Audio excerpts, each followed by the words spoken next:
adventures, and welcome to another exciting episode of Daily December 2020. This is day 31. Congratulations, me. I made it through the entire month, every single day.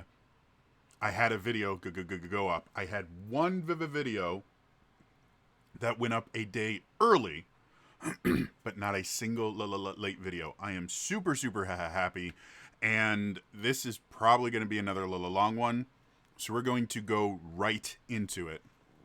If you watched yesterday's monstrosity of a video, I decided after learning a little bit from the video I did about taking 20 quitting Pathfinder to 2E,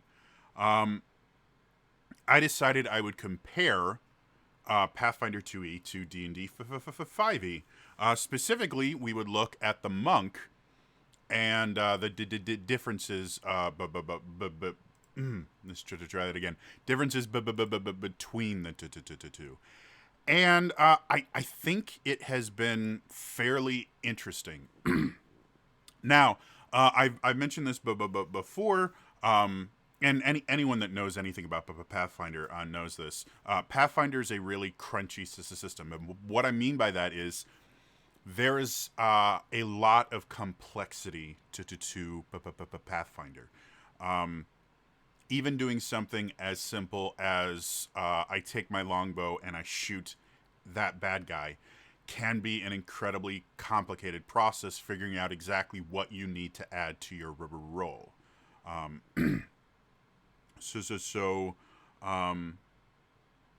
It took almost 2 hours to just go through the base monk class and compare it somewhat to the 5e monk class. And the thing that we discovered over most of it is the actual base class doesn't really do a ton as far as giving you, abilities that you would consider, oh, those are monk abilities. The vast majority of things you get from the base class are +2 to attack rolls and +2 to damage rolls, with a +2 to a saving throw or class DC mixed in there every so often. But that's really it. Like, the class itself, when you really boil it down, all the class gives you is a list of proficiencies. The things that, make you feel like a monk and let you do, what I refer to as crazy monk shit, when I'm playing D&D 5e, much to the chagrin of my DMs, the few times I ever got to play. Excuse me, had something in my throat. The base monk in 5th edition gives you a lot of things that feel very monk-like. The thing that both classes share is the Flurry of Blows ability, though they work very differently, where the 5e monk Flurry of Blows means you get extra to attacks. The 2e monk, and just FYI going forward, if I say 5e, I mean D&D 5e, and if I say 2e, I mean Pathfinder to 2e. So the 2e monk, they have Flurry of Blows, but because of their multiple attack penalty, until you hit probably like level 3 or level 5, somewhere, once you start getting to like the tier 2 content, you're not going to be able to actually use that second punch. You can make it, but because you have such a massive negative modifier to your second attack roll, you're almost never going to hit until you get to higher levels. And as part of the class, they give you higher modifiers given to you in +2 little increments. In addition to that, once 5th edition monks hit 5th level, they can actually attack 3 times per turn without using key, and they can make 4 attacks if they actually use their Flurry of Blows. because of the multiple attack penalty, theoretically, a 2e monk can attack 3 times right from level 1 because of their action system, which differs from the move action bonus action of a 5th edition. But the multiple attack penalty gets worse on the third one, so you are quite literally, it's almost impossible for you to hit with a third attack on your turn until you are pretty far through until you're pretty far through tier 2, maybe even up to tier 3. So the idea of that kind of Jackie Chan or Jet Li fighting scene where it's like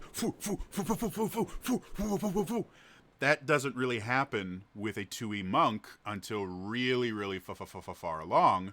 Whereas in 5th edition, from level 5, you're making 4 attacks per turn, and you already are going to have some pretty interesting, unique abilities from your subclass that just really aren't there in 2E in the base class. Now, the thing we didn't go over yesterday, because it was a 2 freaking hour long video, was the feats. Now, we talked about before, Pathfinder in general is very, very feat focused. Feats were first introduced in the 3rd edition D&D, and effectively, every class at level 1 got a feat, and then every even numbered level afterwards, you would get another feat. And certain classes would get bonus feats. Sometimes you would get specific bonus feats, like Rangers got improved 2-weapon fighting for free. Other classes would get things like fighters just got bonus feats at a regular basis, but they got to pick from a limited selection of additional feats that were kind of fighter focused. A lot of them were things like Power Strike and just stuff like me hit things with metal. But fighters got more feats than any other class and had more customizability. When Pathfinder 1st edition came out, as we said before, is D&D 3.75. It was effectively everything you had in D&D 3 and 3.5, but they changed a few things, basically some quality of life changes, and then as it went on, it got massive. There are so many different classes and so many different books and things like that you can have that give you additional options. It is truly a dizzying amount of content when you play Pathfinder for 1st edition, to the point where my understanding is most DMs, if they're going to run a Pathfinder game, will actually have to specify which books they're going to allow for this particular campaign, just so they're not completely overwhelmed. 2nd edition doesn't have that issue because it's just not been there long enough. I don't know the development cycle completely. I believe for a while it was quote-unquote released, but not really, where it was kind of like live playtesting, very similar to D&D Next. However, because I have this now, I'm assuming that 2E has been officially published now. It is an official thing. And yeah, it's still super, super, super feat focused. It's actually more feat focused than the last one, because now you have, I think, 3 or 4 different kinds of feats. You have 4, I think. You have your class feats. That's where most of the things, and for the monk at least, that's where most of the things that make a monk, the cool stuff that has existed since 2nd edition D&D, that were defining features of the monk, that's where all of them are located, or almost all of them, everything but a flurry of blows. So that's that, and you get a class feat starting at 1st level, and then every even level. In addition to that, you get skill feats. Skill feats are just abilities that allow you to use your skills in different ways. I'm not going to go through skill feats because that is an entirely different of a video. And if you watched my response to taking 20 quitting Pathfinder video, you actually don't even need to watch it. If you go to the comments, one of the commenters actually went into a very, very brief but pretty decent explanation of, oh yeah, skills feats change how you play the game massively. And if you ignore skills feats, you're ignoring a massive portion of the game. So yeah, skills feats are really, really big. We're not going to go into that. In addition to skills feats, you have what are called heritage feats, and you get those. I can't remember now. I think it's at 3rd level. Let's look. Ancestry. Heritage feats. Ancestry feats. You get them a new one at 5th level. You start with an ancestry feat, then you get a new one at 5th level, and then every 4 levels after that. They have this weird thing they like to do, where they start on an even number or start on an odd number, and then add an even number to it, and that's when you get these feats. It's annoying as hell. So ancestry feats, you get another one at 5th level, and then every 4 levels after that. So 5, 9, 13. Oh, too much math. And then every 5 levels, I think it is, you get a general feat, which is a little bit more similar to the feats that you have in 5th edition and the feats that you got in the 3rd edition. In as much as they had just kind of general feats, like Stunning Strike was technically a general feat. They didn't really have class feats in the 3rd edition. Funny enough, class feats is actually something that was pioneered in the Evil for 4th edition. Every class had their own group of feats that only that class could take, and then your Paragon Paths had their own feats, and then your Epic Destinies had their own feats. So another thing that 2E was inspired by 4th edition for, which I love because I loved 4th edition. It is not nearly as bad as people could claim it was. So there are a lot of feats. And again, the commentary you will get when you bring this up is generally going to be, well, it allows you to really, really customize your character. And that's generally what you hear when you talk about really complicated systems. Things like GURPS is extremely complicated. The justification for it is, well, it lets you customize your character. And that's not really true. It is to a point. Complexity allows for customization in general. However, you will always get to a point where you have what's called diminishing returns, where the amount of benefit you get for this next step gets lower and lower and lower and lower. And the key to good game design is figuring out when the diminishing returns start and stopping either right at that point or maybe one point after, because even if you're not getting the maximum benefit from complexity that you possibly could, there's still there's still a little bit of a benefit. My personal opinion on 2nd edition here is they got to the point of diminishing returns and then just kept going for like 7 or 8 steps. So much of the, customizability to me kind of feels like they chopped up the class and they took away all the things that made the class special, and then they spoon feed it back to you as feats, claiming as, well, this makes it more customizable, when in all actuality, if I was playing my 5th edition monk next to a 2nd edition monk, I'm going to be able to do more different things. It's going to be much easier for me to do it, and I'm going to be able to do cooler things. A lot of the abilities here are very, very mechanical, meaning they don't really do a ton of kind of describing all the cool things that you do. It's like, oh no, you get +2 to this, or your damage die changes to this. And they're extremely limited. Most of your feats are going to let you do one thing. So let's dive into the feats, and as I come up to ones that coincide with classic monk abilities or monk abilities from 5e, I'll kind of mention them.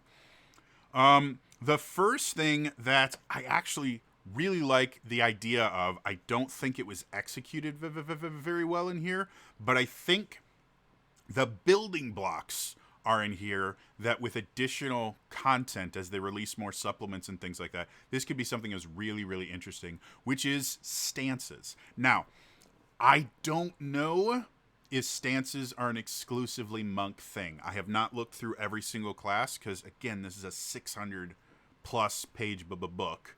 And it's very, very complicated, and my brain doesn't work that well.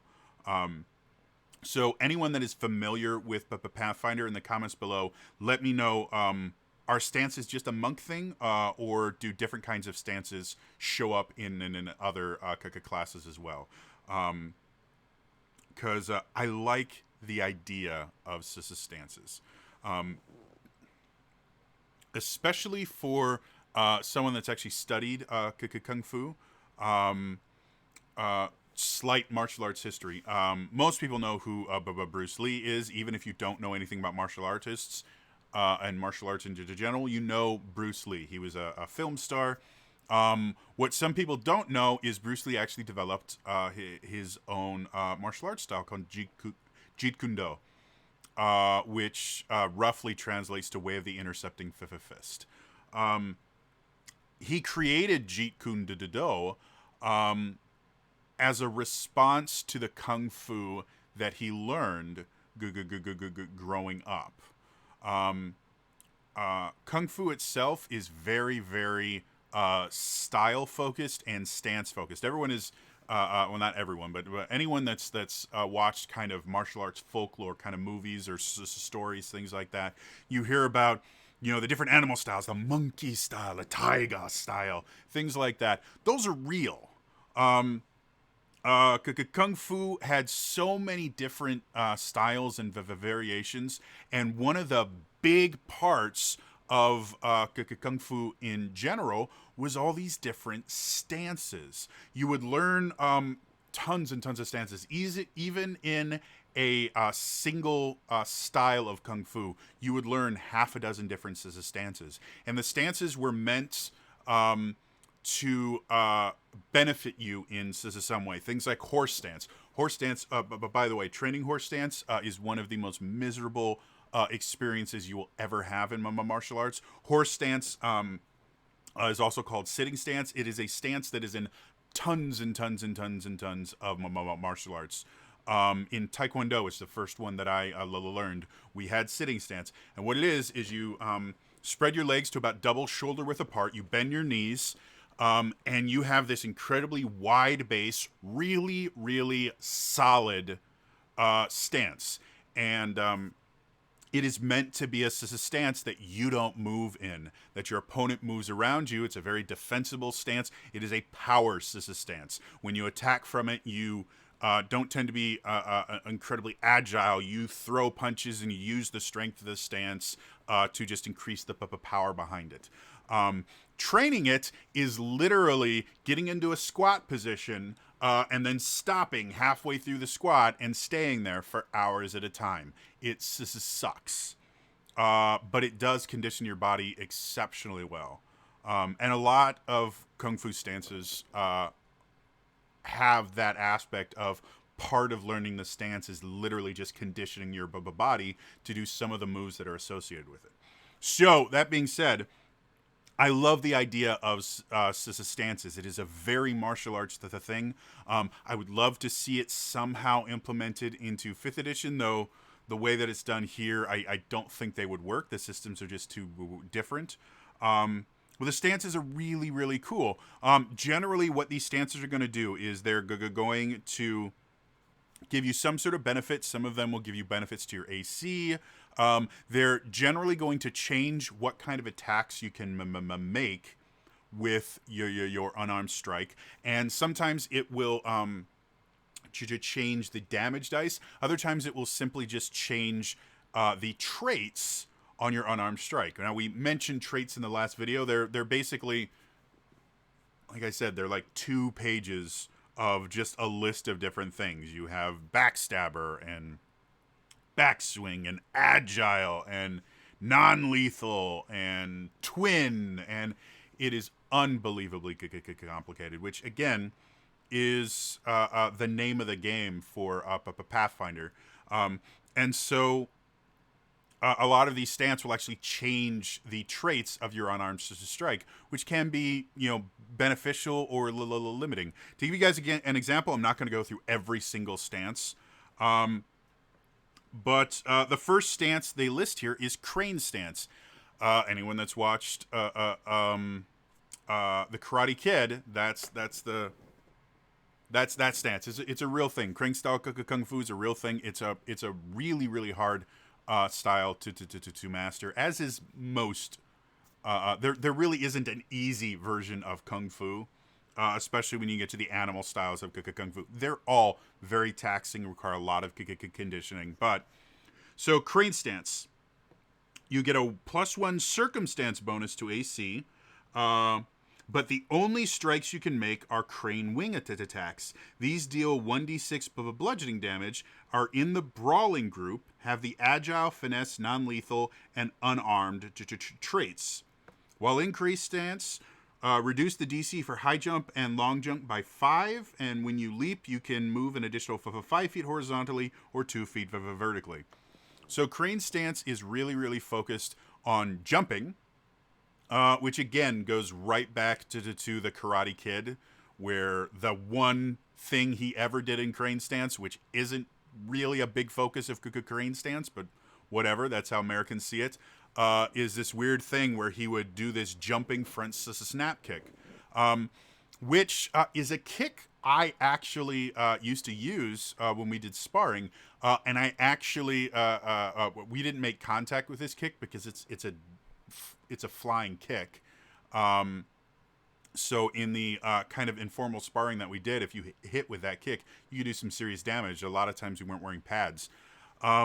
But it's a kick that I actually, had we been actually sparring, I might have knocked out my instructor. Because what it is you jump and you lift your non-kicking leg, the legs is not going to kick. You lift that first to give you a little bit of jump. Well, what it looks like is a hop front snap kick. So anyone that's reading you and getting ready is going to see that leg come up and immediately get ready to block it. But what happens is you throw that leg up, and then you torque your body and throw your other leg up, and you get a front snap kick from the other leg. Your first kick looks like it's coming for around their torso. Your second kick is going to hit him in the head. And that's what happened with this kick, is I went forward and I did it, and it stopped right here. Had I been about 3 or 4 inches closer, it would have hit him right in the forehead, which would have snapped his head back, and bad things would have happened to him and me. And after I landed the kick, which means he didn't block it,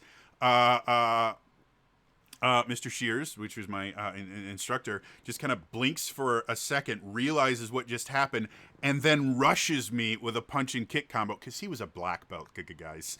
I was, I think, a yellow belt at that point. Like, I was level 2. He was, I think, a second dan black belt in Taekwondo. So he was going to wipe the floor with me no matter what. It was friendly sparring. And he chases me across the room with these punches and kicks. I'm like, okay, I give up. But it's a really effective kick. The one they do in the Karate Kid isn't. It's just kind of flashy. But that seems to be where they're getting their inspiration here. However, they do have the crane wing attacks, which is a crane kung fu thing where you strike. Technically, they're meant to be beak strikes, is what you're imitating. But whatever. So we've already learned in the base class, monks do a D6 with their unarmed strikes, unlike everyone else that does a D4. So it doesn't change the damage die. And it doesn't really change the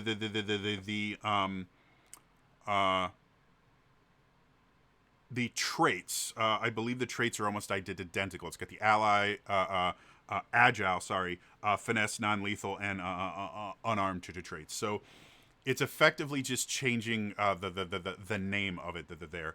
But the big benefit is you get a +1 to your AC, and you can jump a lot better. So that's interesting. Compare that with Dragon Stance, which is the next one down.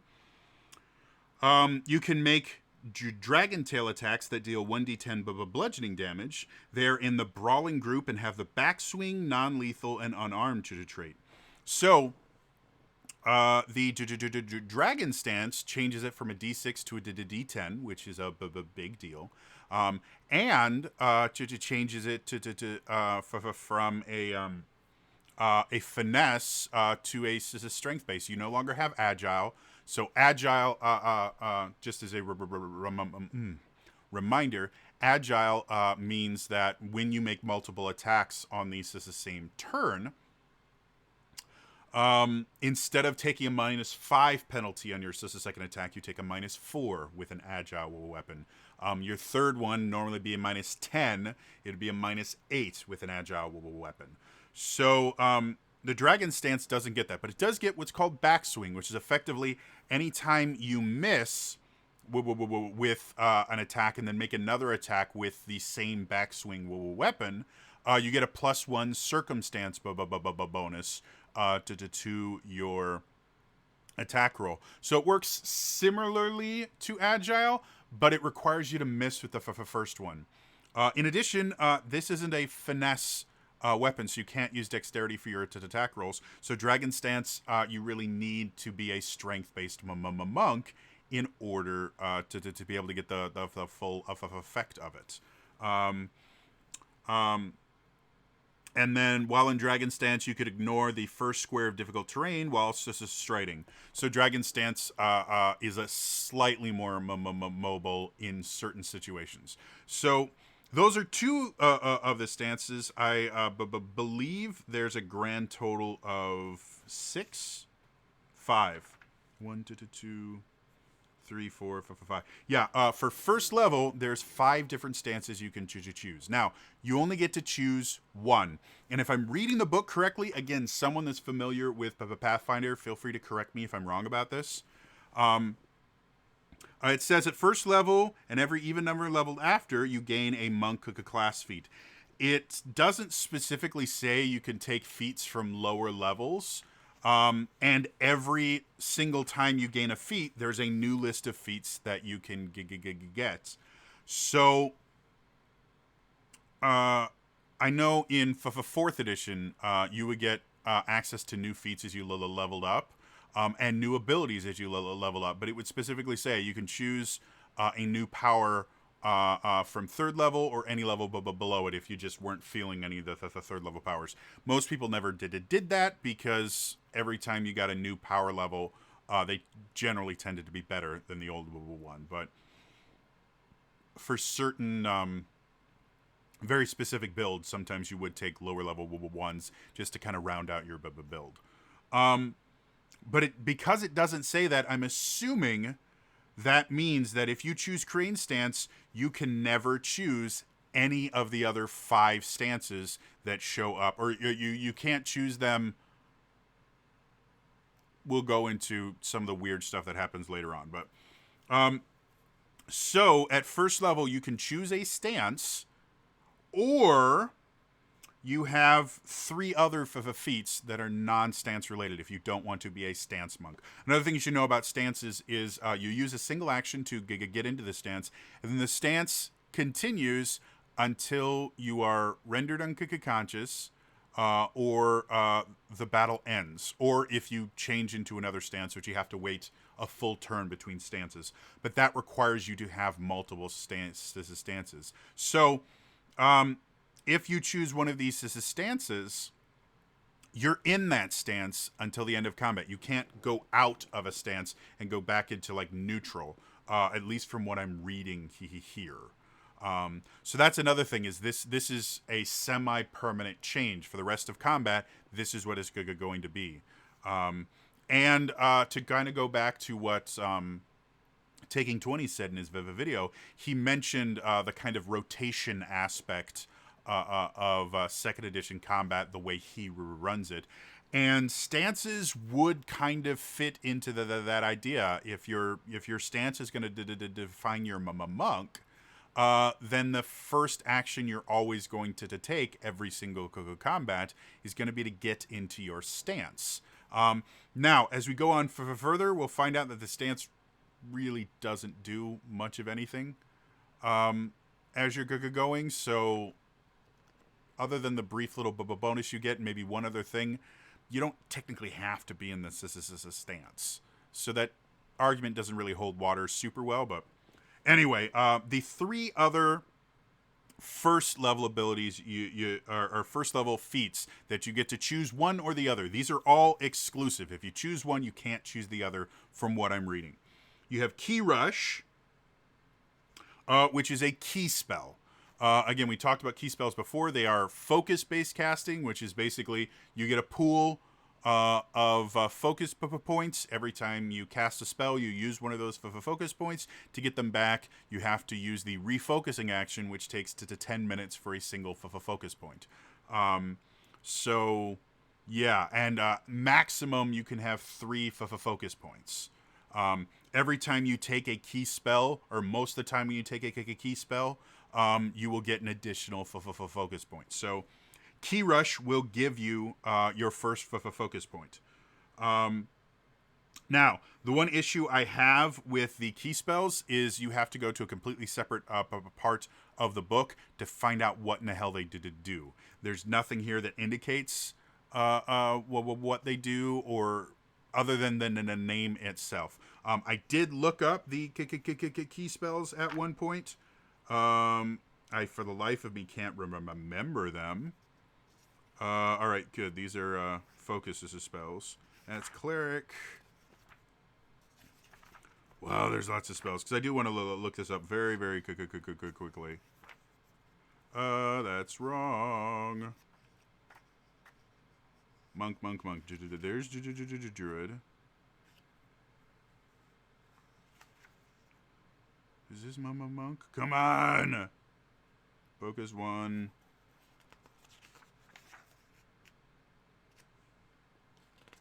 This is not that hard. This is another thing that I really, really hate about this book, is it is remarkably difficult to find what I'm looking for as far as like the spells, because they're all just in weird places. Okay, so Monk's spells. Key Rush. You move with such speed you become a blur. Move 2 times. 2 strides, 2 steps, or 1 stride and 1 step. It effectively lets you use a single action to move twice. We've talked about in 5th edition, monks are what I call hypermobile. They actually get unarmored movement, where they move faster. They have more movement than any class other than a barbarian. And at 2nd level, they get Step of the Wind, which allows them to use their bonus action to dash, which is just another movement. So Key Rush is effectively this version of the 2E's version of Step of the Wind, though it's significantly more limited, because you can only use it once and then have to refocus, whereas even when you get it at level 2, you can use it twice. And every time you level up, you get another key point. So once you get to around level 8, you can Step of the Wind whenever you want, and become very, very, very fast. So again, as much as saying, yeah, we're this is highly customizable, literally the equivalent ability in both of them gives you a lot more you can do with it, and you can use it a lot more in the 5th edition than you can here. And in 5th edition, it's part of the class. In 2nd edition, you have to choose between having a stance and being able to move fast. So that's a big deal. Key Strike is another key spell, which effectively just gives you a +1 bonus to the attack roll and the damage. For the turn, it looks like. Oh, wait, no, this is just a single attack. Never mind. This is a single attack. You get a +1 bonus to your attack roll, a +1 bonus to the damage, and you do an additional d6 of damage. Yeah, it's a focus ability, so you can only use it once. And then you have to refocus, which takes 10 minutes, which is the equivalent of... math is hard. 1 minute is 10 turns. This is 10 minutes would be 100 turns. So yeah, it takes 100 turns, if my math is right. My math right, no, not be right. My brain is not working, but it takes a long time to get that one thing back. And again, you will be limited to that single focus point for a while. I guess there really isn't an equivalent in 5th edition for just giving you a single magical attack that you can only use once per encounter. At 6th level monks, all their attacks become magical, but you have a kind of graduated version of that in here. I mean, theoretically, something like Fangs of the Fire Snake, which is an elemental monk ability, would be kind of similar to that, and with the idea that it makes your punches magical and does more damage, but it requires some key points, which is very similar to where it requires focus points. The big difference being, because 5e monks get more key points, they can actually use it. And it affects all of their attacks for the turn, whereas this only works on a single attack, and then you're done. So, yeah, and then the other one is Monastic Weaponry, which is you gain access to uncommon weapons of the monk trait and become trained in simple and martial monk weapons. When your proficiency rank for unarmed attacks increases to expert or master, your proficiency rank with these weapons increases to expert or master as well. And you can use monk melee weapons with any of your monk feats or monk abilities that normally require unarmed attacks, though not if the feat or ability requires you to use a single specific type of attack, such as Crane Stance, which you can't actually take with this anyway, because they're both level 1, and you only get one level 1 thing. Again, it's possible I'm wrong on that, but yeah, I would love some clarification on that in the book. So this turns you into Kensei. If you're not familiar with the 5th edition version of the Kensei, it's a monk subclass. It lets you use weapons. Now, in 5th edition, monks get access to monk weapons, and they work exactly like your monk unarmed strikes. The only limitation to it is if you do your bonus action attack or flurry of blows, you have to use your unarmed strikes for that. But your regular attacks that you do can all use monk weapons, and they get the exact same bonuses. So again, Monastic Weaponry is effectively the martial arts ability that you get at level 1 for the 5e monk, just cut out, and now you have to choose, do I want to be able to move fast? Do I want magic punches? Do I want to have one of these really interesting and innovative stances?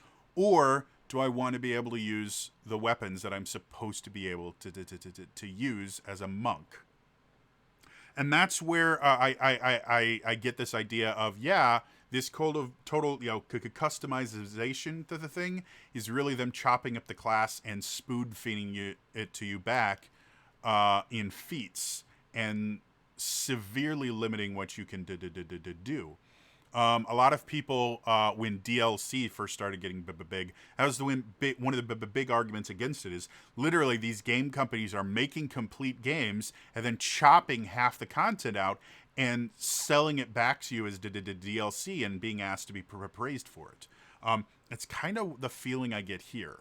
Now, again, I already have a negative opinion of Pathfinder because I've dealt with some very negative Pathfinder people, and they are brutal.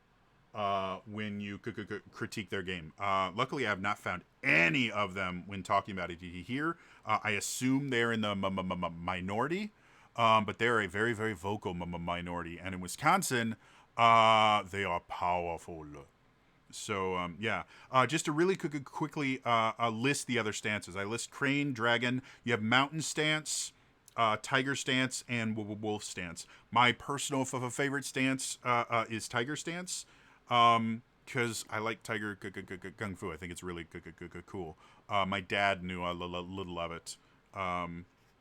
So yeah, I like Tiger Kung Fu, and the actual things you get from it. Your unarmed attacks let you do slashing damage, so you're literally going hur, hur, hur, which is cool. And then you can step 10 feet instead of 5 feet, so it is a little more of the hyper mobile monk that I enjoy playing. So second level, they have you have five. Yeah, wow. Brain just not working. 5 different things at second level. You have Brawling Focus. This is something that I actually think is kind of cool about second edition, is they have these critical effects for different weapon types. Every weapon is sorted into a weapon group, like the Brawling group, or the things like that. The Axes group. And they have special things that happen when you get a critical hit. 5th edition just introduced this concept in Tasha's with the damage-specific feats. They're not linked to weapon groups. They're linked to damage types.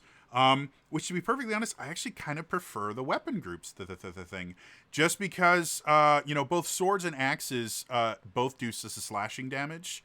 However, a sword works very differently than an axe in combat. So I actually like the idea of each different kind of weapon group getting its own critical effect. The bad part about it, you only get access to those extra critical effects if you take a feat that gives you access. Again, it's a really cool feature that they chopped off and put into a feat that makes you choose between Brawling Focus, which gives you access to the Brawling critical hits, and other things like Stunning Fist, that defining feature of the monk that has existed since it was first introduced in Advanced Dungeons and Dragons. In 5th edition, Stunning Fist is effectively a defining feature. It would be a defining feature if it showed up earlier in the class, but it changes how you play the monk. It's a massive part of how they do action economy control. In this one, you have to choose between Stunning Fist and Brawling Focus. In addition, there's 3 other ones. There's Elemental Fist, which requires Key Strike. So remember the Key Strike magic spell, the focus spell we talked about in the first one? Well, if you want to take Elemental Fist, which effectively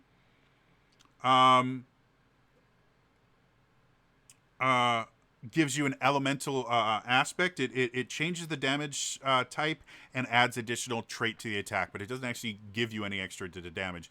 Just changes your damage type. Now, from what I read here, it sounds like every time you do it, you can change the damage type to whatever you want for that attack. So there is some tactical bonus to having that, simply being able to get around enemy resistances by going, oh, that wasn't bludgeoning damage, that was cold damage. That's really useful, to be blunt. Elemental monks can do the exact same thing. They don't get to change their unarmed strikes, but they get all these elemental abilities that allow them to do elemental damage. In addition, the resistance aspects of 5th edition are not nearly as piecemeal as 2nd edition, so a lot of times, as long as you have magical strikes, it's not going to matter. The only time it's going to matter is if they have a specific resistance to an elemental damage type.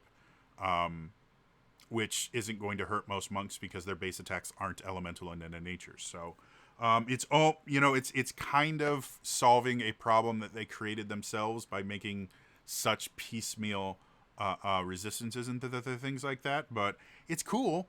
But again, in order to take that, you have to take Key Strike. And that means you can't have Brawling Focus, you can't have Stunning Fist. Dancing Leaf is kind of an interesting one. It increases the distance you can travel when you high jump or long jump, and it increases it by 5 feet. So not a big increase. Also, you also don't count any distance fallen when you are adjacent to a wall when you're calculating falling damage. So monks in 5th edition at I think 7th level get slow fall. It might be a little bit after that. Let me look. Where are you? Oh no, slow fall is a 4th edition. It was before that. Slow fall effectively means they're almost never going to take they're almost never going to take falling damage because they reduce any falling damage you take by an amount equal to 5 times your monk level. It just takes your reaction to do it. So again, something that is again been a part of the monks since it was introduced, because monks are known for their high flying crazy shit. That's why I call it crazy monk shit. They chopped it up and put it into a feat and added, you can jump an extra 5 feet. You get another single square of movement. Oh, and here's the thing that's been a traditional aspect of the monk, that you now have to choose between effectively slow fall and stunning strike, because you can't take both of them. They're both in the same level. And then crushing grab is basically whenever you successfully grapple a creature, you can deal your strength modifier in bludgeoning damage. So if you want to be a grapple monk, which again is something that's severely lacking in 5th edition, the only real grapple monk you can do is the Astral Self monk. Allows you to grapple using your wisdom score, which is super cool. That is really the only grapple monk I've seen, effective grapple monk that I've seen officially in 5th edition. Dale Kingsmill in her Theros supplement made a really cool strength based monk, which is another thing that doesn't exist in 5th edition other than hers. And they can do some cool grapply type shit. So yeah, I like the idea of a grapple monk, but if you want to be a grapple monk, you better not want to be able to stun people or be able to do the cool extra stuff when you crit on a brawling attack or be able to slow fall. No, you have to choose one or the other. Getting up to 4th level, because again it's every our even level, you have deflect arrows, which is again a baseline monk ability. In 5e, you get it at the 3rd level. It only takes your reaction. You don't need a feat for it. And you can burn a key point to chuck the thing back at the 3rd level.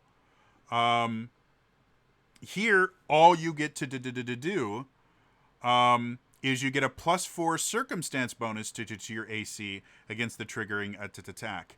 Now, I think the reason they call these circumstance bonuses is because, again, rolling dice in 5th edition is remarkably, or not 5th edition, 2nd edition, is remarkably complicated because of all these floating modifiers. You will get a bunch of different bonuses, and you might have 2 bonuses that don't actually stack, which makes it even more complicated. You can't just add everything together. You have to figure out, okay, did this stack with this one, or does this one cancel out this one? So my understanding is all circumstance bonuses do not stack. You choose whichever one is the highest. And circumstance bonuses include the extra AC that you get from your crane stance is a circumstance bonus. So if you're in crane stance and use deflect arrow, you technically only get a +3 to your AC because you're getting rid of your crane stance bonus to get your deflect arrow bonus. Yeah. The other thing is you can't deflect massive range projectiles like boulders or ballista bolts, which isn't a thing with deflect missile.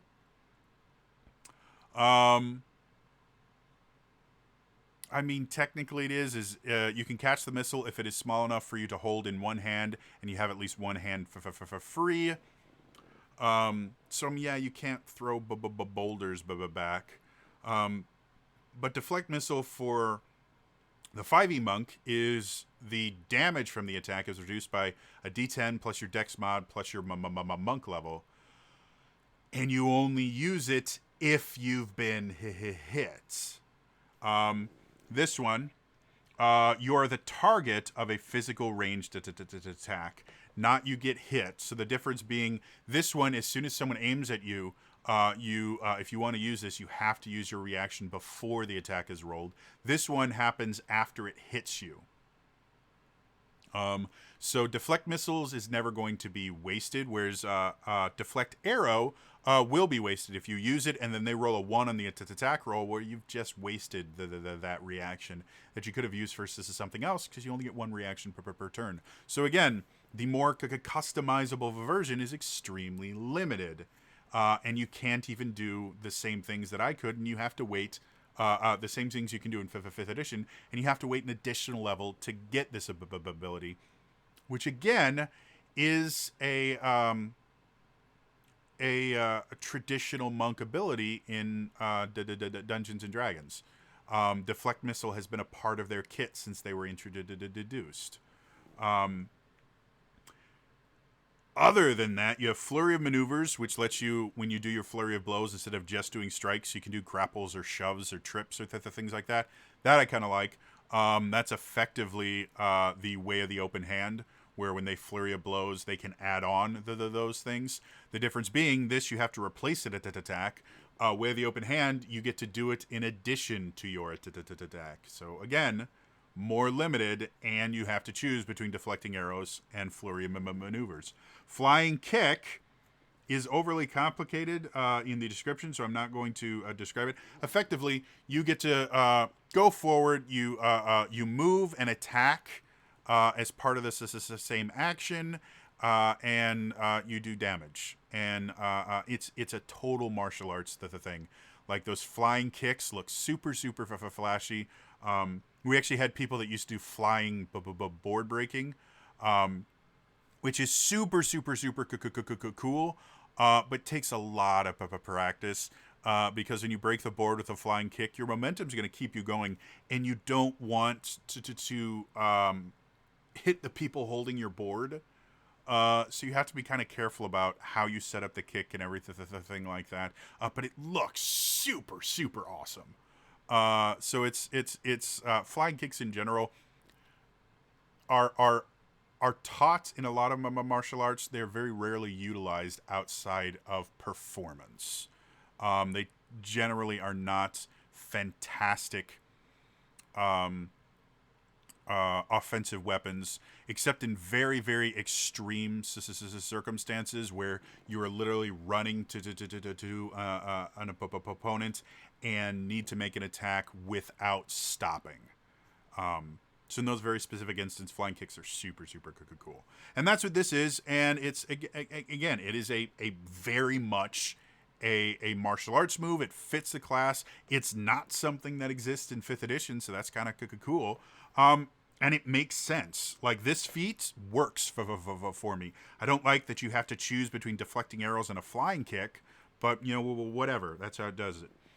Guarded movements.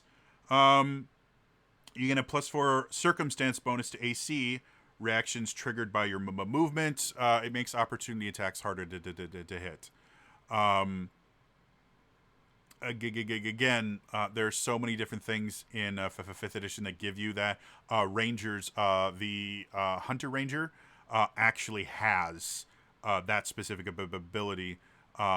However, because bounded accuracy is much smaller in 5th edition, the +4 is significantly more useful in 5th edition than it is in 2nd edition. So, yeah, that's all it is. Stand still is a reaction.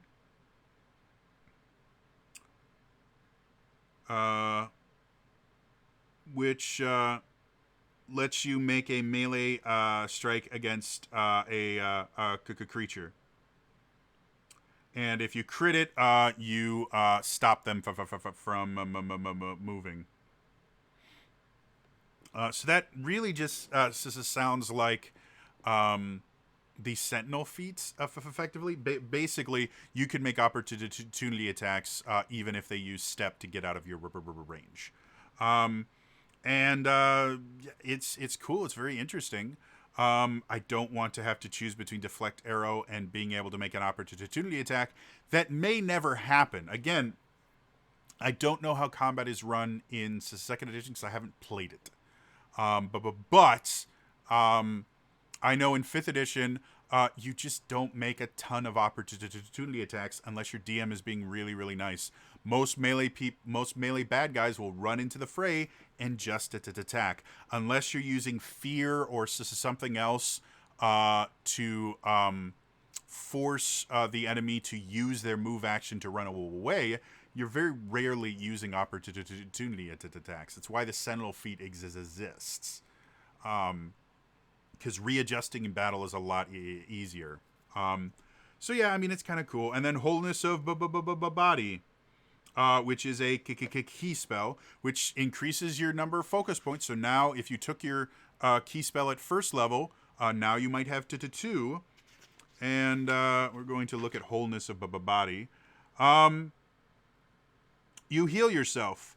You gain 8 hit points, or you attempt to cure a poison or disease affecting you, and heighten +1. This is the thing about monk key spells, is they can heighten, which is effectively you cast it at a higher level, but all their spells are automatically heightened by half their monk level. So if you're a level 10 monk, any key spell you could cast, effectively all the focus spells are cast as quote-unquote level 1 spells to make it simple.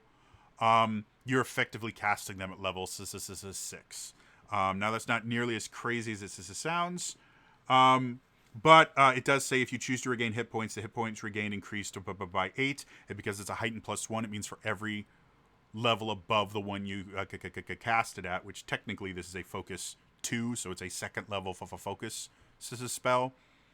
But that it does mean a level to 10 a level to 10 monk is going to recover 48 hit points, which is not a small amount of hit points. Even in this, where they're using a lot of bigger numbers, very similar to 4th edition, where all the numbers were just massive. 48 is not a small amount of hit points. So it's a self heal.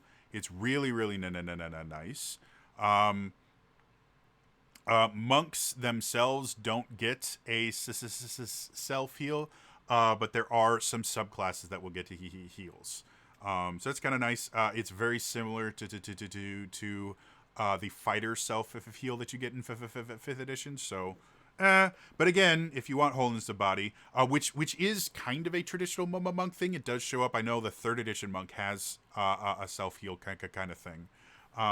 So it is kind of a monk thing. But again, you gotta choose between your deflect arrow and your flurry of movements, all these other things, because they're all 4th level. You get to 6th level, you get 1, 2, 3, 4, 5, 6, 7, 8, and then 9. So there's a lot of different things. But the big thing with 6th level is you get things that modify your stances here. So that's why there's so many. There's all these things that will only work if you took the stance feat at first level. But if you did, this is actually going to make your stance be able to do more things than just change your damage die and maybe give you a slight bonus to something.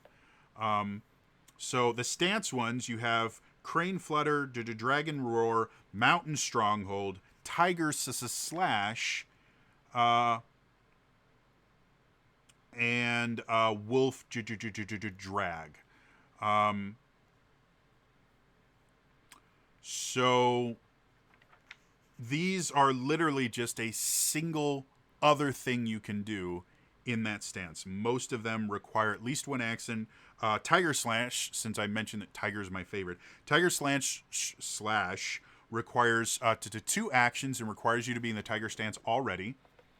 Make a fierce swipe with both hands. Make a tiger claw strike. It deals 2 extra weapon damage die, 3 extra dice if you are 14th level or higher, and you can push the target 5 feet away from you as if you had successfully shoved them. If the attack is a critical success and deals damage, add your strength modifier to the persistent bleed damage from your tiger claws.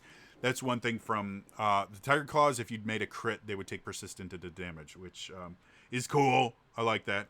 But yeah, so now you have a single attack that does effectively double or triple damage, which is nice because then you can do extra damage without having to get the penalty from the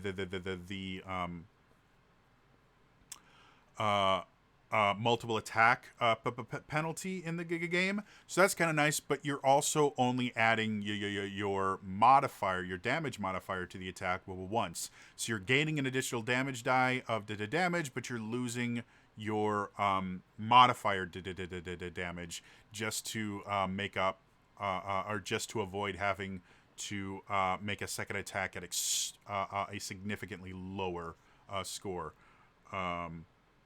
And it takes 2 actions to do. So it's like making 2 strikes. It's just only 1 attack roll, meaning if you biff this attack, you've just wasted 2 actions instead of 1.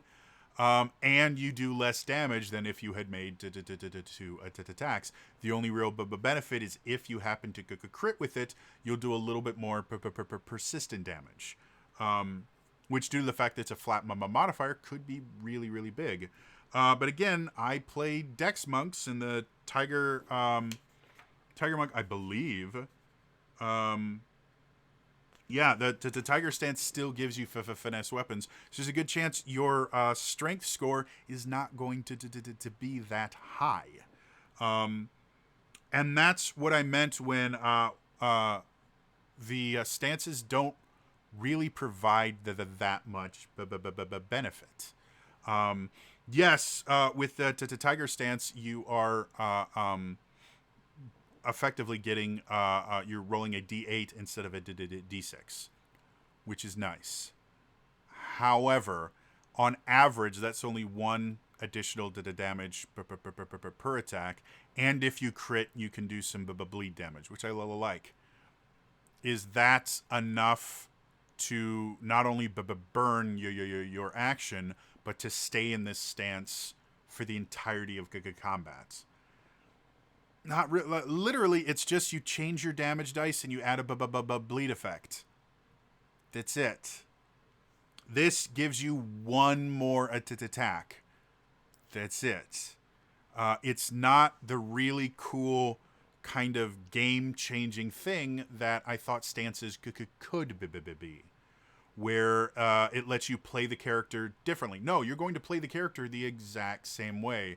You move up, you make your attack rolls, and then you're done. The only difference is what type of damage you're doing and whether or not you have a bleed effect. That's it. That is not really changing the stance. That's just changing the flavor. And I can do that in 5th edition without needing any rules whatsoever. So, yeah. And that's really how most of these goes. Like, the Dragon Roar is just a fear effect that you can do. Crane Flutter is a reaction that gives you... effectively, Crane Flutter is Deflect Arrow. Except that it's... for melee attacks. And you get to make a Crane Wing strike against the attacker, but you have to take a -2 penalty to do it. So they punish you for using this ability. It does allow you, again, to use your reaction to block and then make an attack, so you're technically getting a benefit from it. But everything in Pathfinder tends to be, well, yeah, we're going to let you do this thing, but we're going to severely limit you, or you're going to punish you in some way for doing this cool thing. Which just isn't fun. In addition to those, you have other feats that you can choose instead of them. It's not in addition, it's instead of them. You have Abundant Step, which is teleport. It's a key spell. Increases your focus points. So if you are a key monk, and this is literally it's literally Misty Step, from fifth edition. Let's see if I can find it here. Range for 15 feet. You teleport up to a distance equal to your speed within your line of sight. So, effectively, you have, I think at this point it might be a 40-foot teleport. So it's a little bit higher than Misty Step, which is only 30 foot. My Shadow Monk can teleport. Doesn't need to spend a spell. He can do it literally every bonus action, and he can teleport 60 feet. The only limitation is he has to be in dim light or to the darkness, which is not that hard. He calls it Shadow Step. So Abundant Step is just a weaker version of Shadow Step that doesn't require shadows. And at this point, if you've been building a key spell monk, you have 3 focus points. You can only do that 3 times per battle, and then it takes you half an hour outside of combat to get all those back. My monk can do it an unlimited. My Shadow Monk can do it an unlimited amount of times per battle, and doesn't waste any time because it doesn't use any key points. And if he does want to get his key points back, he simply waits an hour and gets all his key points back. So he can do all the other cool stuff like Step of the Wind and the Deflect Arrow Strike and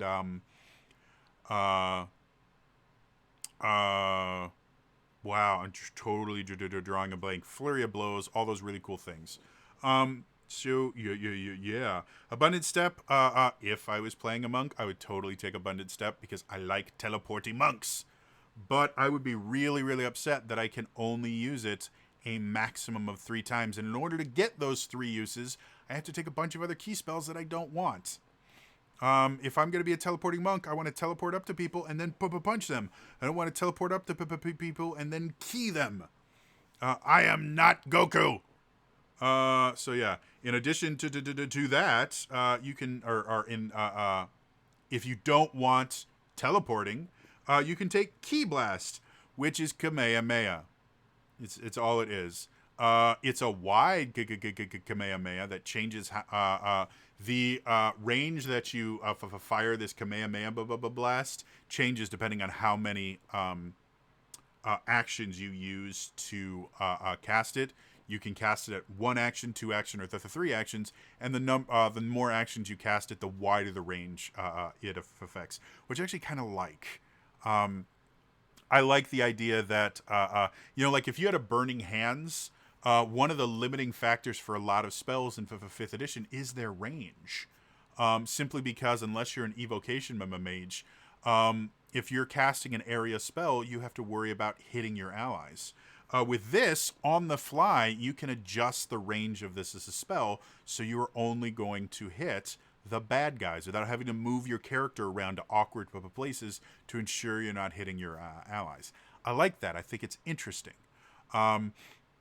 Obviously, there's a much larger benefit to using all 3 because you can hit more enemies at the same time using the same focus point. Whether you cast it using 1 action or 3 actions, it still uses your focus point, which is another thing that Taking 20 mentioned in his video, is that it is a real disservice if you ever cast a spell with a single action, simply because you are wasting your spell slot. And you could have gotten significantly more to the damage doing it. I think that is a poor excuse to always just use it, because there can be significantly better benefits to being able to move and then to attack or use another action during a turn. To where if you're only focusing on doing the maximum amount of damage, you're doing a really disservice to your self and the team's cohesion, because there's a lot of things that don't do damage that will win you the fight, like moving enemies around to put them into fireball formation, things like that. So yeah, so Key Blast is just another spell. Water Step, you can run on water. That again is a monk thing. Monks get it. at I think it's ninth level. They get it with their unarmored movement improvement, where they can walk on water and they can run on walls. This again, you only get the ability to walk on water, and you have to choose it instead of teleporting or key blast or improving your stance that's already super limited. Whirling throw is actually kind of cool. It gives you something you can do with your grapple. You can effectively just hurl someone, which is super cool. They don't really have really good mechanics in fifth edition for throwing enemies around, but that is a really big part of grappling martial arts is throws. And a lot of people think of good grappling as you hold them and put them in a submission. No, throws are insanely effective. Judo is really good at it. And the thing that makes throws so effective is whenever you stop moving after the throw, your entire body weight is forced into whatever you hit the object that stops your motion with, generally the ground, plus a large portion of the body weight of the person that threw you, because they transfer all that kinetic energy into the throw. So a lot of times, if you get thrown in martial arts, you're a bare minimum, you're going to get the wind knocked out of you. It can break bones. If it's bad enough, it can collapse lungs and other thing like that. It can dislocate joints. Like, throws are really effective. The downside to them is it does require a lot of technical knowledge of how the body works, of how leverage works. It's the reason a lot of grappling martial arts that do use throws, like judo, require a lot of study and practice. Because simply doing the throw wrong can change from you throwing someone onto the floor and effectively winning the fight to you dislocating a shoulder as you twerk it in the wrong way, or you misjudging the angles and your opponent throwing you instead. So it is a very technical thing. So I like whirling throw. I think it's super cool. You can throw the creature any distance up to 10 feet plus 5 feet times your strength modifier. So it's definitely a strength thing, which is a little bit more realistic. Throwing does take a fair amount of strength. It's not the be-all, end-all. If you understand leverage, there are still some very skinny guys that can throw people across the room simply because they understand physics and the leverage. So you don't need a ton of strength to throw people.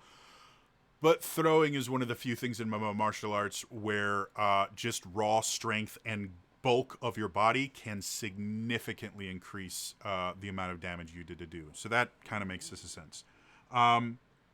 If you successfully throw the creature, it takes bludgeoning damage equal to your strength modifier plus 1d6 per 10 feet you throw it. It's super cool. And then they explain how you do the thing. And then you also have critical successes and then critical failures and the stuff like that, which is it's a cool feat. It's something you can't do in fifth edition.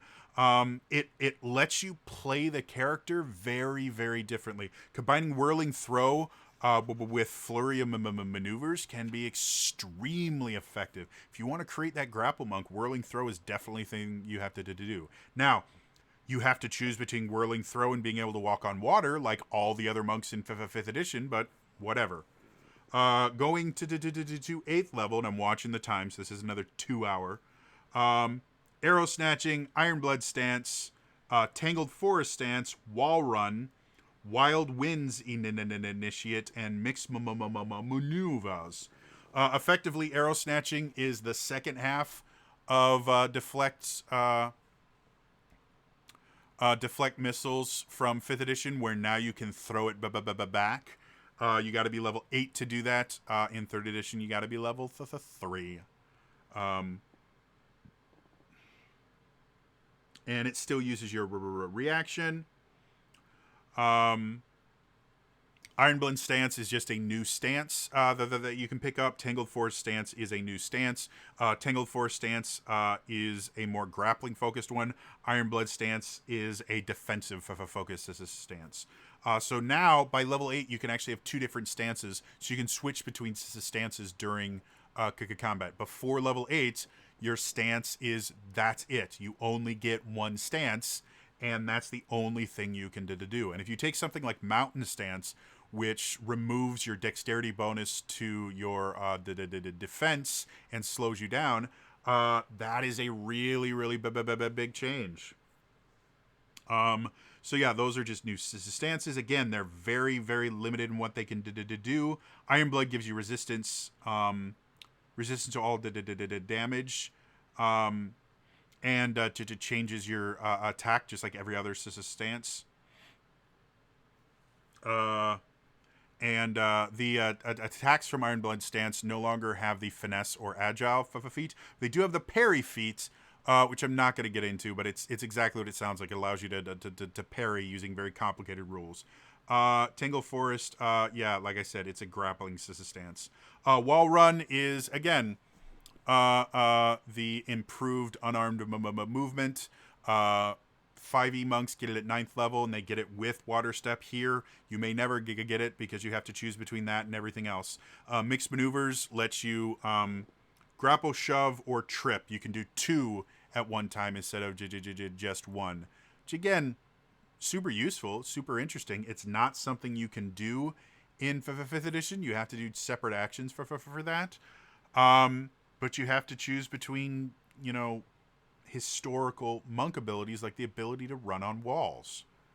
And then Wild Winds Initiative is another stance, but it's a key spell with a stance. So in order to go into this stance, you actually have to cast a key spell to do it, but it's a ranged attack stance. You can make your unarmed attacks from like 30 feet away.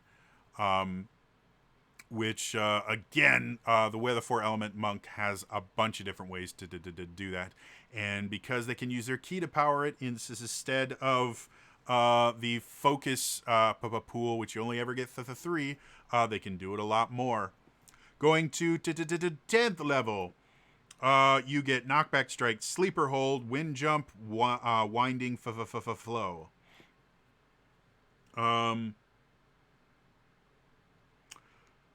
Winding Flow is effectively, you can use 2 of the following actions in any order: stand, step, or stride. You can't use the same action twice. So Winding Flow allows you to step and then stride, which means, disengage and move, and this is the same turn, or get up from prone and move, and this is the same turn, and it takes a single action. Wind Jump is another key spell. And I believe it's just you fly. You get a fly speed equal to your speed. You must end your turn on solid ground or you fall, and it lasts for a minute. And if you cast it at a high enough level, you can attempt a DC 30 acrobatics check to stay in the air. But yeah, it lets you jump really high. You become a Power Ranger. Which is cool. I like it, but Sleeper Hole is another good grapple technique, which is cool. Like, the amount of grappling stuff in 2e almost sells me on the monk into 2e, just because that would play very, very differently than any monk you have in 5th edition. But again, in order to be a grapple monk, you have to literally not take almost any of the stuff that defines a monk in every other edition of D&D and Pathfinder. Yeah. And then Knockback Strike.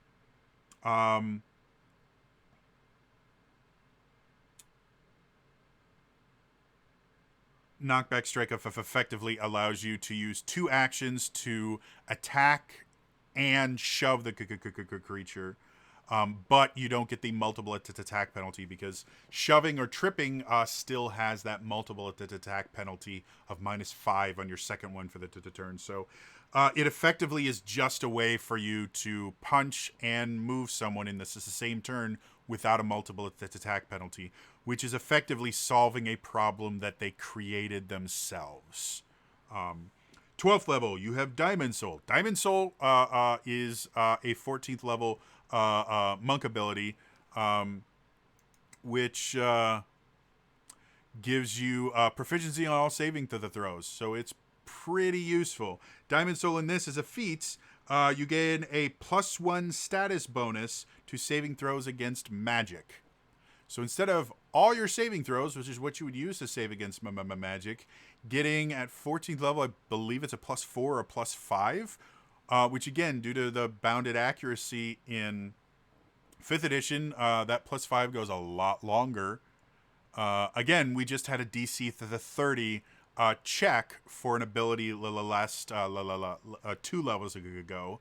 DC 30 is an impossible check in 5th edition. DC 30 is a possible check. So, yeah, +1 for a feat doesn't really do that. And the things you have to choose instead of that, you have Disrupt Key, which isn't a key spell, which I like.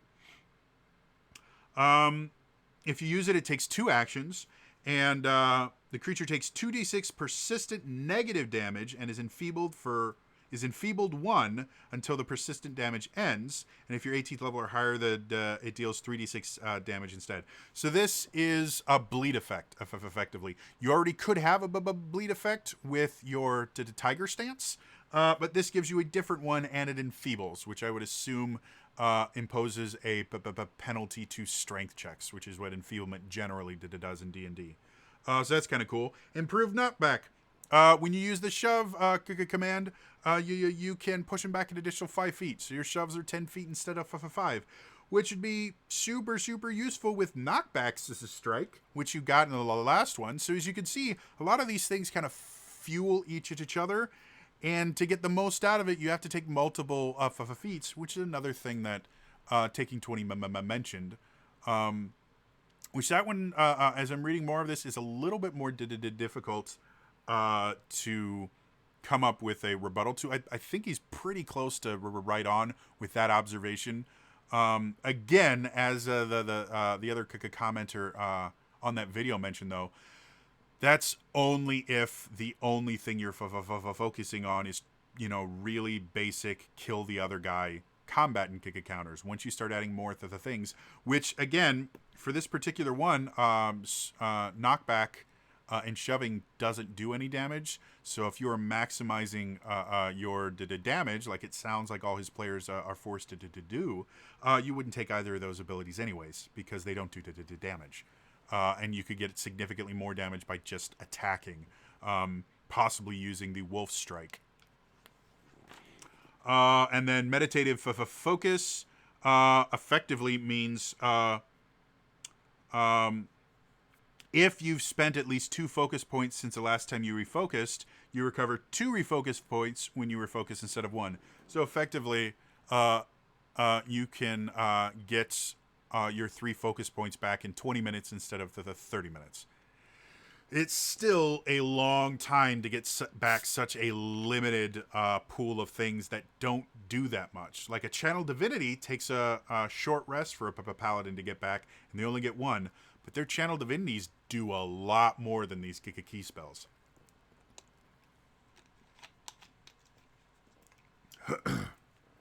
So yeah. And then Stance Savant. Basically, you roll initiative and you can enter a stance without burning an action.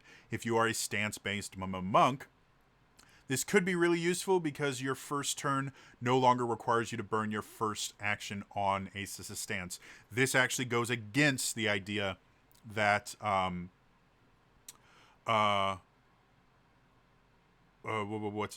Taking 20 was saying that, yeah, everyone does the same things on the first turn. Well, this actually allows you, I guess it allows you to do the same thing, but gives you more options because now you're no longer using a resource to do it. So it expands the things you can do instead of limiting them. So 14th level, Iron Blood Surge. It's an improvement to Iron Blood stance.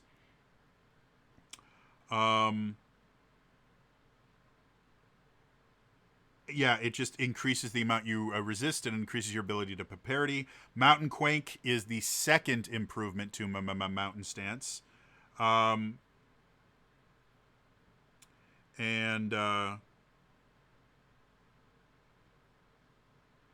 it's just instant damage. They take damage equal to your strength modifier, which they can resist with a basic fortitude save. And on a failure, they also fall prone. After you use this action, you can't use it again for a D4 rounds. And it increases the Dex modifier cap to your AC when using Mountain Stance. So, again, this gives you something else you can do with your Mountain Stance, that thing you picked for first level, but you can only use it once, possibly every 4 turns. Bare minimum, you can only use it once every other turn. So, yeah, we're going to give you this cool thing, and it actually gives you a reason to use Mountain Stance. But, yeah, we're not going to let you use it.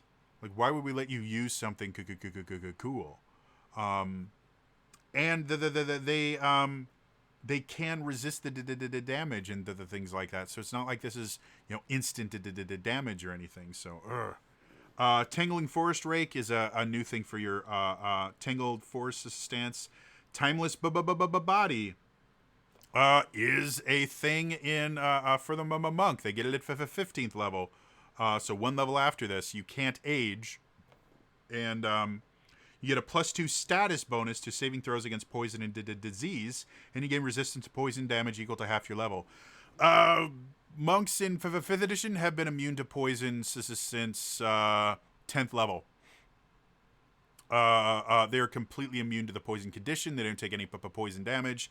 Here you get a slight resistance and some bonuses to save, which again are not that useful because the bounded accuracy in 2nd edition is so much larger that a +2 really doesn't mean much. Tongue of the Sun and Moon, again, another ability. It's a 13th level ability in for the basic monk in 5th edition. You can speak and understand all spoken language. It's almost identical to the Tongue and Sun, except Tongue of the Sun and Moon, except you don't actually speak and understand all languages. Key translates all languages for you and makes it so other creatures can understand anything you're saying, despite the fact that you don't speak this as the same languages. So that's the only real difference, but mechanically it's the exact same thing. Again, here you have to choose between Timeless Body and Tongue of the Sun and Moon. 5th edition monk, you don't. You get them both. And then the last one is Wild Wind Gust. It's an improvement for your Wild Wind stance, which again is a key spell that is also a stance, so you're even more limited than normal. And it's an area attack. It's a 30-foot cone or a 60-foot line, and all the attacks you make in there, you can make as many attacks as you want in there, but they all suffer from the multiple attack penalty, which by the time you're level 14 is not quite as damaging because you're still doing positive attacks. But again, the bounded accuracy is massive, so you're going up against significantly higher AC enemies, so you're probably going to miss a lot more than you hit, or at least as often as you hit. And it requires spending a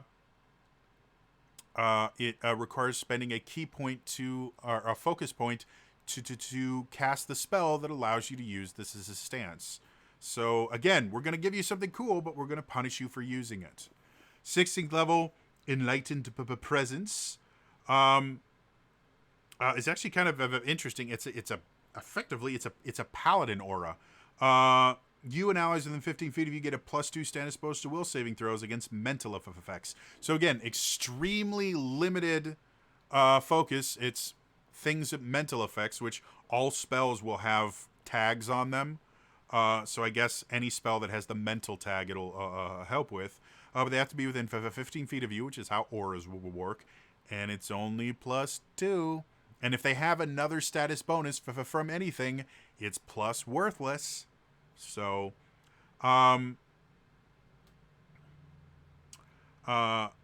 Another one you can get is Master of Many Styles, which is a free action. You have to have Stance Savant, which is the one that when you roll initiative, you get to automatically go into a stance. Master of Many Styles means anytime you change stances, it is a free action. So if you are a stance-based monk, this can be really useful. However, as we've already discovered, you can only have a maximum of 2 stances at this point. One of them you chose at 1st level, the other one you chose at 8th level, and you only had 2 options at 8th level. The Iron Blood, which is a strength-based stamp, and the Tangling Grapple one. So you're still extremely limited with these stances. Now you can switch between them for free, but all of these stances are extremely situational. So being able to switch between them whenever you want for free is kind of nice when that extremely specific situation comes up. Yeah. Quivering Palm. Quivering Palm is a Way of the Open-Handed ability. It actually is a traditional monk ability going back, but they limited it to the Way of the Open Hand because it's a broken ability. In 5th edition, it does crazy amounts of damage.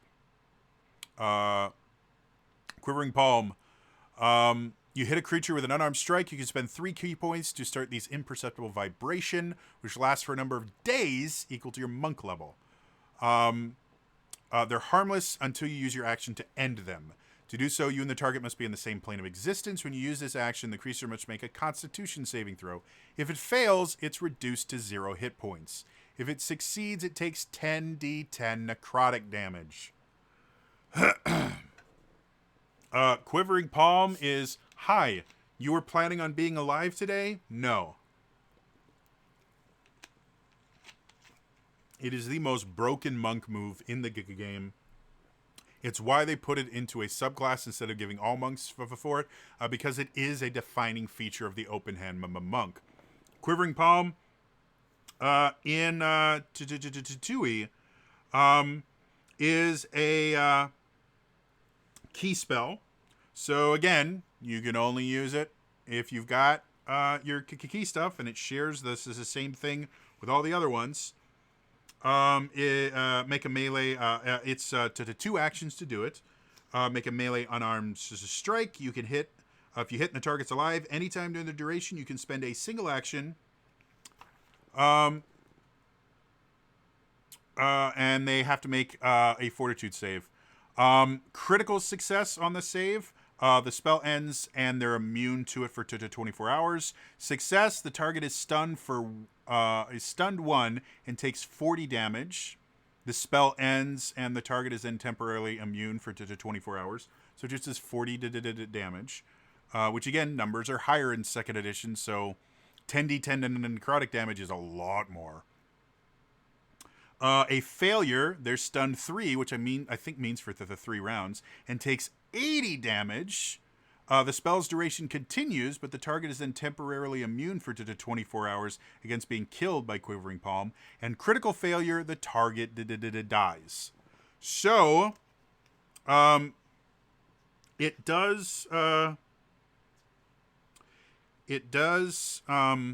works similarly to Quivering Palm, but Quivering Palm in 5th edition, if they fail their save, they die. And if they make their save, they still take incredible damage. So you never feel like you're wasting Quivering Palm. In this one, you can totally waste it. If they get a critical success, it's completely useless.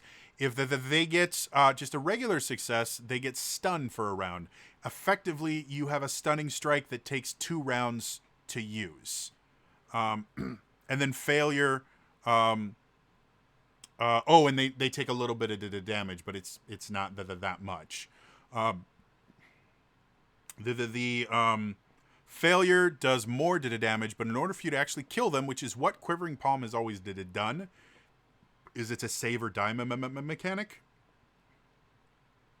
If you fail it, you have to critically fail, which means rolling a nat 1 or rolling 10 under your DC. Which probably ain't going to happen too often. So, yeah. significantly more limited version of Quivering Palm, and you have to choose between all these other things. The last thing you get at 16 is Shattering Strike, which is basically an attack that bypasses resistance, which is nice, but again, in 5th edition, resistance isn't anywhere near as piecemeal, so having a specific attack that gets around resistance isn't really that necessary, because you can just do a different kind of attack. As long as you have Magic Fist, which by this point you did do, you're very rarely ever going to deal with a creature that has resistance to magical bludgeoning damage. So this is, again, them solving a problem they created themselves. 18th level, we're almost done.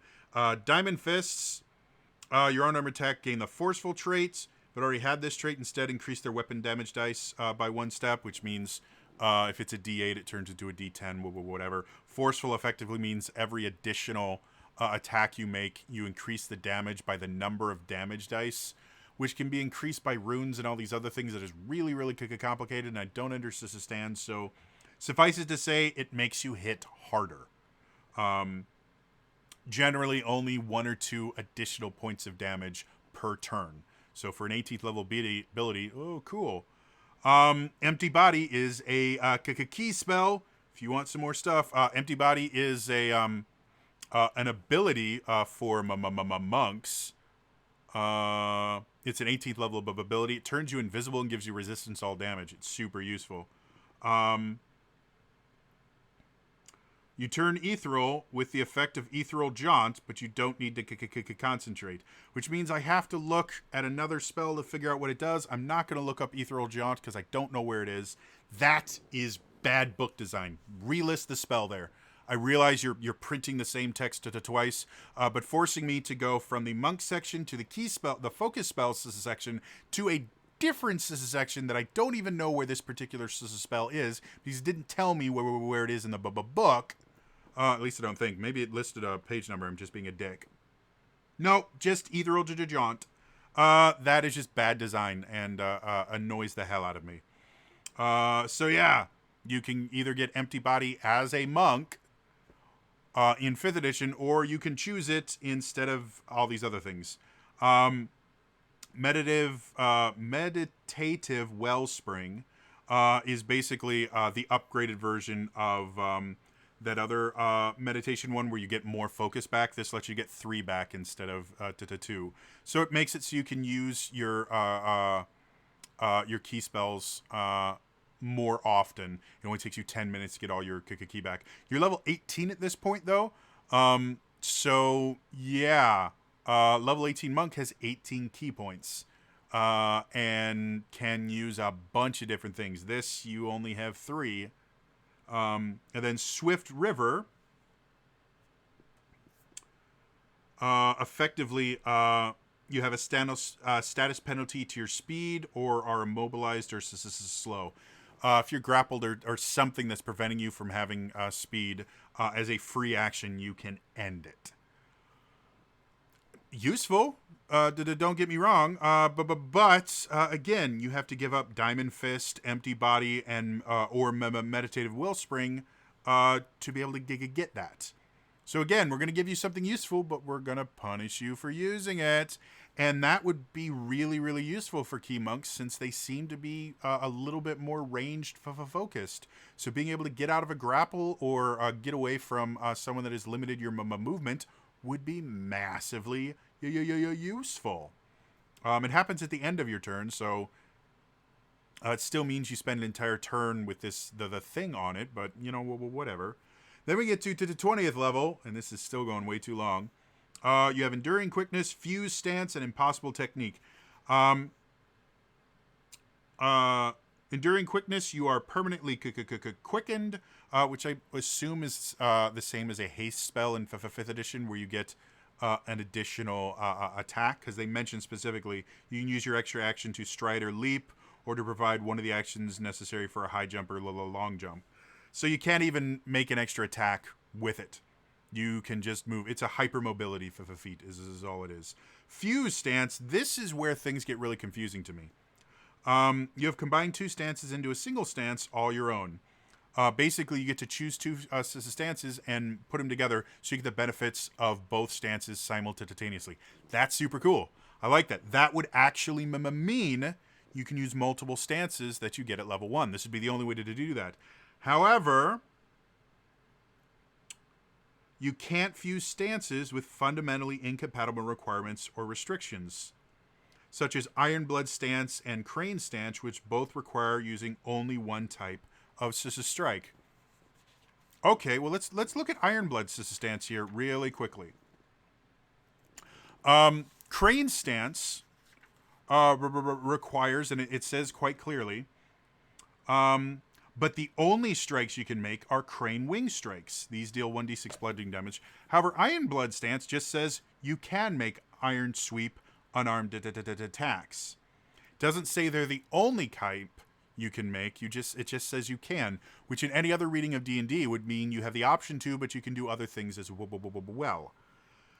However, because this specifically lists that means they both require only one type of strike, that means anytime we read that, that's what it's supposed to mean, at least as far as stances are concerned. Every single stance gives you a new unarmed strike. So effectively, by giving that example, it's saying, yeah, you can fuse stances, but you can't, because all the stances have their own strike, which according to the ruling here, you can't blend. So there is a typo somewhere in here. I don't know if instead of Ironblood they meant Mountain Stance, because Mountain Stance does specifically say the only strikes you can make are Falling Stone unarmed attacks. So that would make sense. You can't have Crane and Mountain Stance. But Ironblood doesn't. It uses the same wording that literally every other stance. So according to just what I'm reading here, and the other, I guess the other thing is kind of stupid about this. Choose 2 stances and combine them. So you can't actually combine any of the original stances, because you can only take one of them. So you literally combine any of the first level stances with any of the second tier stances, which is Ironblood and Tangled, and it's looking like you can't even do that, because you can't combine Iron Stance with any thing. And yeah, Tangled Force Stance has the Lashing Branch unarmed attacks. So yeah, this particular feat is completely useless. According to what is read here, you can't do it. And that would probably be the coolest part of being a stance-based monk, would be being able to combine 2 stances. But according to how I read it here, it's impossible. So, yeah, one of your 20th level feats is completely worthless. Like I said, I'm relatively certain there has to be an errata or something about this somewhere that clears up, no, we didn't mean that. Because otherwise it's physically impossible for you to actually use that. And then the final 20th level feat is Impossible Technique. And Impossible Technique gives you advantage on a roll or gives them disadvantage on a roll. It's literally all it does. You execute a maneuver that defies possibility. If the triggering effect was an enemy's attack hitting you, the enemy re-rolls the attack roll and uses the lower result. If the triggering effect was you failing a saving throw, you re-roll the saving throw and use the high result. That is advantage. At 20th level, maximum level for a monk, you get the basic feature of D&D 5th edition. You get advantage that you can use as a reaction. Now, it doesn't limit it. It's not a key spell, so you can only use it 3 times per fight. But you get advantage as your 20th level of a feat. So for 20th level for the monk, if you don't do any multi-classing, you stay a monk all the way to the end, the super powerful, amazing thing that you get is advantage and disadvantage. Or you can fuse two stances that don't exist. Or you can run real fast. That's the reward you get for sticking to monk for 20 levels. In comparison, Perfect Self is what you get as a 20th level monk in 5th edition, which is if you roll for initiative and you have no key points, you get 4 key points. Which can do a lot. So,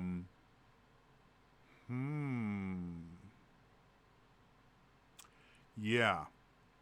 So, in comparing Pathfinder 2nd edition to D&D 5th edition, I think this is a really good example of exactly what it is.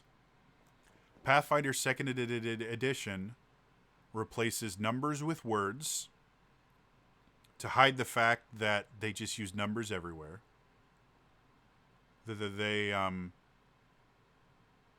Most of the advancements you are expected to get are very small incremental numeric bonuses that are hidden as words. And then most of the things that in other RPG systems would be defining features of the monk, they chop up and force you to choose between which aspects you would like. And that kind of fits just about everything, not just their class design, but again, their heritage feats. There are things that are things that you generally consider dwarvish traits in fantasy RPGs, where you get to pick between which ones you want. You can't have them all. For your skills, there are things that everybody thinks about using certain skills for. Well, yes, you can do that, but we're going to chop it up so that you can only use some of those things unless you specialize in those skills. We're going to spoon feed you these abilities back as feats and ensure that you can never do everything that you can do in other systems. And they consider that customizable because from a certain perspective, well, if they're giving me all these abilities but I'm never using them, that's not adding value to the class for me. And that is a valid concern. But again, as someone who's played a monk from technically 5th level, because I started Aether at 5th, to 17th, so between 2nd and 4th to tier, I have used everything they have given me at least once. I use some things more than others. My Shadow Step, I am constantly using. Stunning Strike, I am constantly using. But I use everything in my monk kit. And a lot of that has to do with varied encounter designs. One of the things I like about the Adventurers League, I don't like all the limitations and weird just bullshit crap they pull in the Adventurers League, like treasure points and experience milestones and it's just bonkers. Adventure League play is not similar to what you would do when you sit at a table. It's so weird. But the adventures that are written are varied. They're interesting. A lot of the combat that you do is not, okay, now let's just kill everything. You have combat encounters that require you to protect people. You have combat encounters that require you to get away from the bad guy. You have, there's one that I ran where you actually have to capture a fire giant. Which at the level it's written for is a feat in itself. And to get to the fire giant, you have to fight your way through this entire city that is controlled by fire giants. And their minions. And you have to get all the way to them. You have to capture the fire giant. Then you have to drag the living fire giant all the way back to over a multi-day journey. I think it's like a week journey. You have to keep this fire giant alive and captured to bring him back to the person that hired you.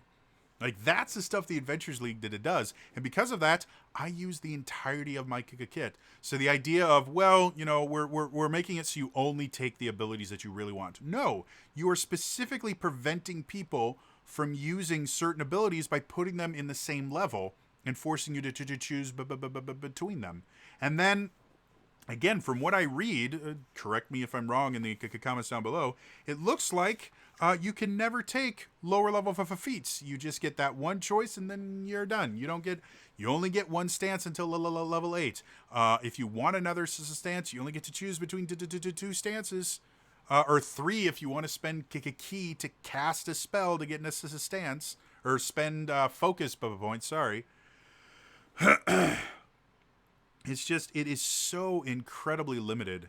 And like I said, I like the idea behind this. I like the idea of a hyper customizable system. That's kind of what I see Open Legend as, where the things and the abilities that you're able to pull off are grouped into these kind of broad categories. Like, you have an elemental skill, and you can use that skill. We have a player in my Legend of Zelda game that I run. He uses bombs. He's a Goron, and all of his attacks are bombs. And he has a bomb bag. He has a magic bomb bag, which is just flavor to the text, because all he ever does is roll his, or it's energy. It's not elemental. It's energy. He just rolls his energy ability. And we apply different banes and boons to it to create the various bombs. That, to me, is a highly customizable piecemeal system, where they're not limiting you in what you can do. The limits come in what you can do all at once. But it's a hyper customizable system. This, in my opinion, is not a hyper customizable system. It is an extremely limiting system. I would probably not play a monk in 2nd edition unless I did a grappling monk. And even then, I'm not sure I'd really have a lot of fun until getting to higher levels, because wow, are you super limited in what you can do in this system. It's absolutely bonkers. The multiple attack penalties, the fact that your flurry of blows, you're going to miss all the time. It's bonkers how limiting all this stuff is. Now, again, I understand some people love it. I think one of the big selling points for this is just the idea that it's fun. Math is fun. I know this is a weird statement to make, and I know this is going on 2 hours. I think this is longer than my last one. Oops, too bad. It's the last day of Daily December, so sue me. No one's going to watch this far. I think the real selling point for Pathfinder and 3rd edition in general, and the games based on the D20 license, is math is fun. It really is. As much as people will say, no, math is horrible, math is stupid, math is just hard. Math is fun. It really, really is.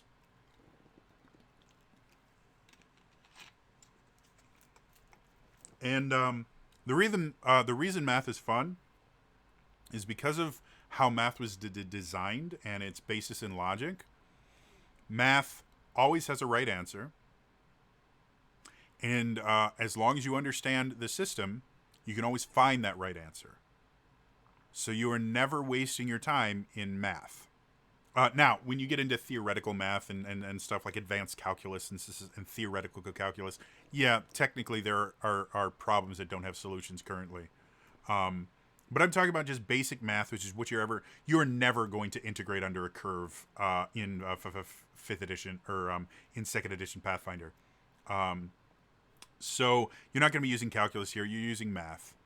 And I think that's the thing that gets people so much enjoyment out of this, is it's effectively a puzzle where you have all these things that fit together in only one way. And once you figure out how to put them together, that's a dopamine rush. And if that's what you enjoy about this, there are other systems out there that you're going to enjoy as well. There are a lot of systems that are built around that crunchy feeling of look at all these different things and all these different numbers, and once you take the time to learn it, it can feel like a great accomplishment. However, I don't think the majority of the things I read in here are good game design. I think they're fantastic math problem design. And that's what second edition looks like to me, as a giant math problem. Now, I like math. I took AP Calculus when I was a junior in high school and had the highest grade in the class for most of the first semester. Second semester, I got bored and stopped turning in homework. I still aced the final. But the teacher gets upset when you just stop turning in homework and then you can still ace all the tests. Because it makes him feel like all that time he spent creating the homework was a waste of the time, which for me it was. I like math. I could probably have a lot of fun playing Pathfinder in short bursts. Like one-shot stuff for Pathfinder would be a blast for me. I don't think I would ever want to play a campaign in Pathfinder because of all the numbers and the math and just the minutia you have to get into in order to play it well. Not even or just to play it at all. Not even to play it well and to be the min-max or cool guy. Just to understand it. There is so much you have to learn, and they redefine the things, and they turn numbers into words, and there's so much shorthand they put in here that's really not needed, but they do it to make it more complex and increase the learning curve. So yeah, that's why it took me 4 hours to discuss a single class. And again, we never talked about skills, we never talked about general feats, and we never talked about heritage feats. All of those have a massive change on how you play your character. So this isn't even the whole monk experience. We wouldn't be able to get that until I go through all those other things. So it's a complicated system. I think people take pride in the fact that they learned something extremely complicated. And it is fun when you solve a math problem, which is what Pathfinder is. It is a giant book of math problems.